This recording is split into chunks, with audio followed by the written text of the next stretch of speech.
देखो बेटा, यहाँ पर क्वेश्चन क्या कहता है आपको कि आपके पास आपने एक सॉल्यूशन बनाया था, किस किस को मिक्स करके, बेंजीन और टोल्यूइन को मिक्स करके सॉल्यूशन बनाया, ठीक है ना, लिक्विड सॉल्यूशन था ये। इसके बारे में आपको कुछ भी डाटा गिवन नहीं है यहाँ पर। पहली बात तो बस इसका टोटल प्रेशर दे रखा था आपको, वेपर प्रेशर सॉल्यूशन का 46 टोर के बराबर। तो अब कैसे करेंगे इस क्वेश्चन को? तो देखो, यहाँ पर सिर्फ आपको डेंसिटीज पता है। तो होता क्या है कि जब आपके बेंजीन और टोलुइन जो है वो किस में कन्वर्ट होगी, वेपर में कन्वर्ट होगी। तो वेपर में क्या होता है कि लिक्विड वाली फॉर्म में जो वॉल्यूम होता है उसका कई गुना वॉल्यूम किसका हो जाता है, वेपर का हो जाता है, यानी गैस का हो जाता है। तो इन्होंने वो वाला डाटा दे रखा है आपको कि बेंजीन जब मान लो 1 ml बेंजीन है, तो वो जब वेपर में कन्वर्ट होगी ना तो उसका वॉल्यूम हो जाएगा 2750। इसी तरह से अगर आपके पास 1 ml टोलुइन लिक्विड है तो उसका वॉल्यूम कितना हो जाएगा, 7720 ml, है ना। तो ये मतलब है इसका। इतना सा डाटा हमको गिवन है। अब हमको सोल्व करना है, हमको निकालना क्या है यहाँ पर, हमको निकालना है बेंजीन का मोल फ्रैक्शन वेपर फेज के अंदर। तो उसके लिए हम लोग सबसे पहले राउट्स लो वाला फॉर्मूला लगाएंगे। राउट्स लो वाला फॉर्मूला लगाएंगे तो उसके अंदर क्या करना पड़ेगा हमको, पी नोट बेंजीन चाहिए, पी नोट टोलुइन चाहिए, और बेंजीन और टोलुइन का मोल फ्रैक्शन चाहिए। यहाँ पर कोई भी डाटा गिवन नहीं है। तो सबसे पहले हम लोग इनके प्योर फॉर्म के अंदर क्या निकालेंगे, प्योर फॉर्म में इनका वेपर प्रेशर निकालेंगे, है ना। प्रेशर निकालेंगे। प्रेशर कैसे निकालेंगे, तो हम लोग सिर्फ गैस वाला फॉर्मूला यूज करेंगे, है ना, PV is equal to NRT वाला। उससे हम लोग प्रेशर निकाल सकते हैं। अब उसको यूज करने के लिए भी हमें कुछ चीजों की जरूरत पड़ेगी। क्या, किस चीज की जरूरत पड़ेगी, तो देखो उसके अंदर प्रेशर निकालना है हमको। आर और टी वो हमको गिवन है ना। आर हमको पता होता है, टी इसने दिया हुआ है। हमको चाहिए उसका वॉल्यूम। वॉल्यूम किसका निकालना है हमको, उस वेपर का या गैस का, बेंजीन या टोलुइन की गैस का। तो वो निकालने का प्रोसेस पहले हम लोग करेंगे, ठीक है। अब देखो, सबसे पहले मैं बताता हूँ तुमको कि क्या क्या करना है। अगर मैं बेंजीन की बात करता हूँ, हम लोग ये मानकर चलते हैं कि बेंजीन का मैंने क्या ले रखा है, 1 मोल ले रखा है बेंजीन का, जिसको मैं एनबी से रिप्रेजेंट करता हूँ। सेम कैलकुलेशन हम लोग टोलुइन के लिए करेंगे। अगर बेंजीन का 1 मोल ले रखा है तो उसका जो मास होता है 1 मोल का, वो कितना होता है, 78 ग्राम होता है। और इसका जो वॉल्यूम हो जाएगा बेंजीन का, है ना, लिक्विड का, लिक्विड बेंजीन का, मैं बी एल लिख रहा हूँ, एल का मतलब लिक्विड बेंजीन। तो इसका वॉल्यूम कितना हो जाएगा, तो देखो मेरे पास डेंसिटी है कि मास है, तो मैं क्या निकाल सकता हूँ, वॉल्यूम निकाल सकता हूँ। तो कितना हो जाएगा ये, 78 डिवाइड बाय 0.877। तो जब मैं इसको सोल्व करता हूँ, तो इसको सोल्व करते से मेरे पास क्या आ जाती है, इसकी वैल्यू आ जाती है। इसकी वैल्यू कितनी आ जाती है आपके पास, यहाँ से वैल्यू आ जाएगी आपके पास 78/0.877। इसको मैं सोल्व कर लेता हूँ।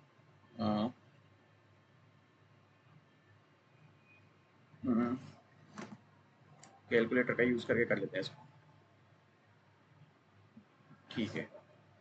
तो यहाँ से जो वैल्यू आ रही है आपके पास, ये आ जाती है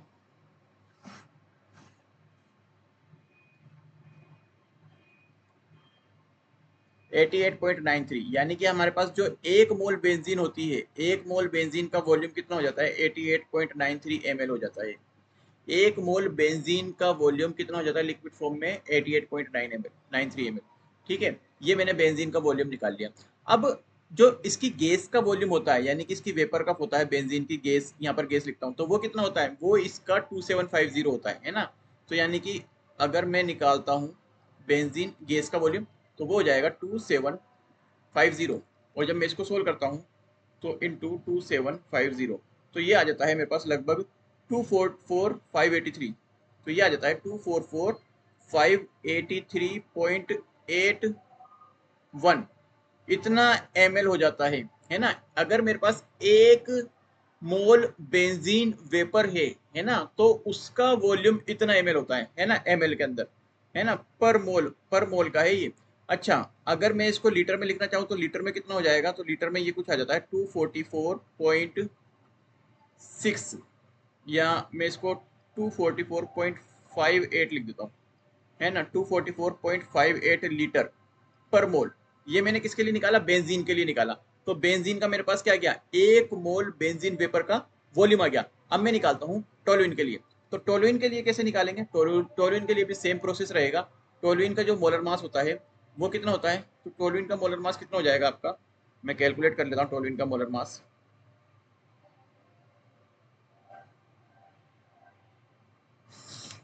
92 हो जाएगा, है ना। तो 92 हो जाता है। तो इसका मैं 1 मोल लेता हूँ तो इसका मोलर मास कितना हो जाता है, 92 हो जाता है। तो उस केस में टोलुइन का जो आपके पास लिक्विड फॉर्म में इसका वॉल्यूम आ जाएगा, वो कितना आ जाएगा आपके पास, तो 92 तो इसका मोलर मास था, डिवाइड बाय मैं कर देता हूँ 0.867, तो ये आ जाता है 106.11 ml। ठीक है ना। इसी तरह से मैं अब टोलुइन के लिए निकाल लेता हूँ कि टोलुइन का गैस फॉर्म के अंदर जो वॉल्यूम होगा वो कितना हो जाता है, वो 7720 हो जाता है। तो यानी कि इसको मैं अगर 7720 कर देता हूँ, 7720, तो ये भी आ जाएगा। मैं डायरेक्ट इसको लीटर में लिख देता हूँ अब, 819.19 लीटर पर मोल। यानी कि 1 लीटर अगर मेरे पास क्या है, टोलुइन की वेपर है, तो उसका वॉल्यूम ये होगा, और 1 लीटर अगर बेंजीन है तो उसका वॉल्यूम ये वाला होगा।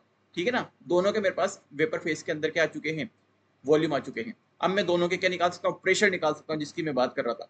तो पी नोट बेंजीन जो होगा वो किसके बराबर हो जाएगा, वो बराबर हो जाएगा आपका आर टी। मोल्स तो हमने एक ले रखा है, एनआरटी पूरा वी लिख देता हूँ। ठीक है ना। तो मोल्स 1 है। आर की वैल्यू कितनी होती है, आर की वैल्यू कितनी हो जाती है यहाँ पर, 0.0821, जिसको मैं 1/12 लिख सकता हूँ। क्यों, क्योंकि मैं पी नोट की बी किस में निकालूंगा, एटीएम में निकाल रहा हूँ। ठीक है ना। तो एटीएम में निकालने के लिए मैं 1/12 लिख देता हूँ आर की वैल्यू। अच्छा, टी टी क्या होता है हमारे पास, टेम्परेचर। टेम्परेचर कितना हो जाएगा, बेटा देखो टेम्परेचर कितना हो जाएगा, 273 होता है। तो यहाँ पर 20 डिग्री सेंटीग्रेड है, तो 273 की जगह पर क्या आएगा, 293।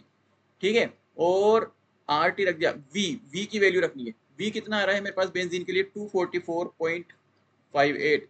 तो ये एटीएम हो गया, ये लीटर हो जाएगा। तो यहाँ पर अब हमारे पास जो वैल्यू आएगी, यानी कि पी नोट बी की, इसको सोल्व करेंगे। सोल्व करके मैं बताता हूँ कितनी वैल्यू आ रही है इसकी। 293 डिवाइडेड बाय 12 डिवाइडेड बाय 244.58। तो यानी कि जो मेरे पास प्रेशर आ रहा है वो आता है 0.09983 एटीएम। अब देखो यहाँ पर आपको जो ये टोटल प्रेशर गिवन है ना, ये टोर में गिवन है। तो हम लोग भी जो पी नोट बी निकालेंगे उसको टोर में ही निकालेंगे। तो 1 एटीएम बराबर कितना होता है, 1 एटीएम में कितने टोर होते हैं, सबसे पहले ये बताओ मेरे को। तो 1 एटीएम में कितना टोर हो जाएगा आपका, तो हम लोग उससे क्या करेंगे, इसको मल्टीप्लाई कर देंगे। तो आप जानते हो कि 1 एटीएम में टोर कितने हो जाएंगे, 760 टोर हो जाएंगे।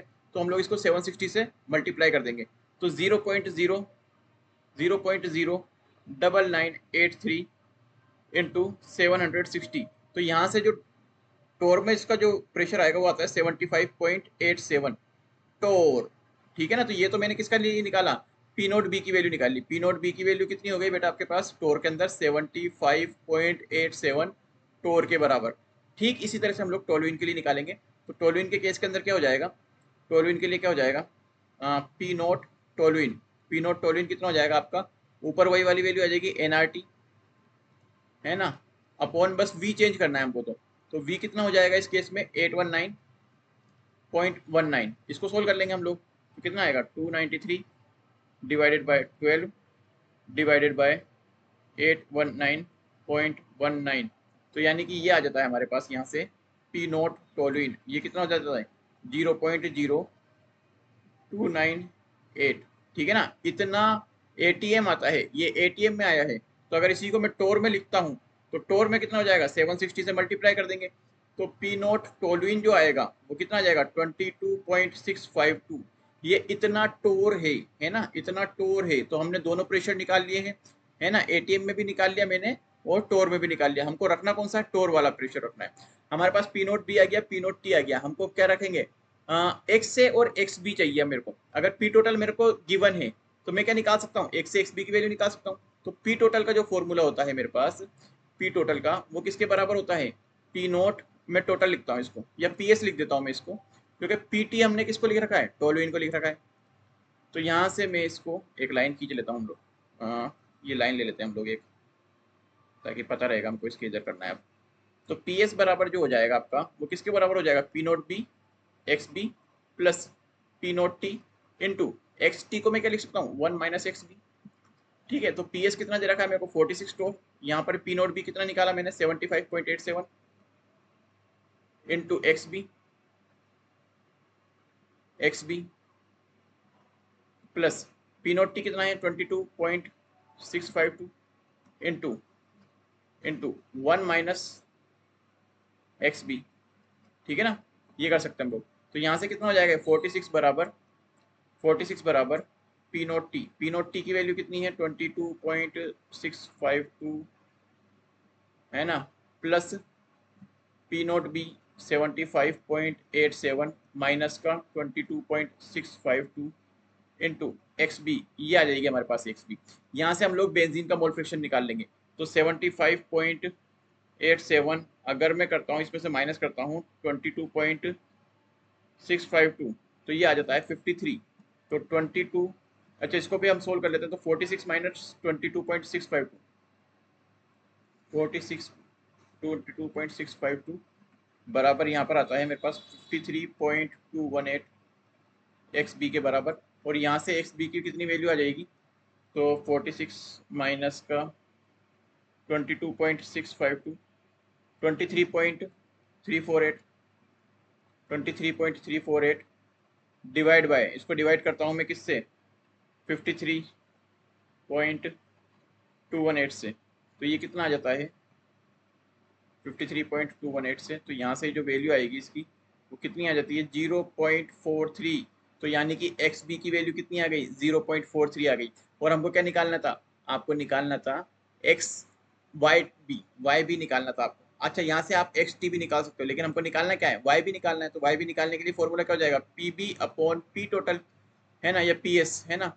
तो पी बी क्या हो जाएगा, P naught B into X B मेरे पास आ गया। पी नोट बी कितना था 75.87 इंटू एक्स बी कितना हो जाएगा 0.43 अपॉन पी एस की वैल्यू कितनी हो जाएगी 46। ठीक है, तो यहाँ से मैं इसको जब सोल्व करता हूँ तो कितना आ जाएगा 75.87 इंटू 0.43, इसको डिवाइड कर देता हूँ मैं 46 से, तो ये आ जाता है 0.70921। तो यहाँ से बेंजीन का जो मोल फ्रैक्शन होगा इन वेपर फेज वो कितना आ जाएगा 0.70921 इसके बराबर आ जाएगा। ठीक है, तो ये हमारा क्या आ गया, आंसर आ गया। बेंजीन का मोल फ्रैक्शन निकालने को बोला था उसने, टोलिन का नहीं निकालने को बोला। टोलिन का भी निकाल सकते हो 1 माइनस वाई भी करके वेपर फेज के अंदर, और अगर आपको लिक्विड में निकालना है तो 1 माइनस एक्स भी करोगे, लिक्विड में आ जाएगा। ठीक है, तो ये हमारे पास करेक्ट आंसर है इसका।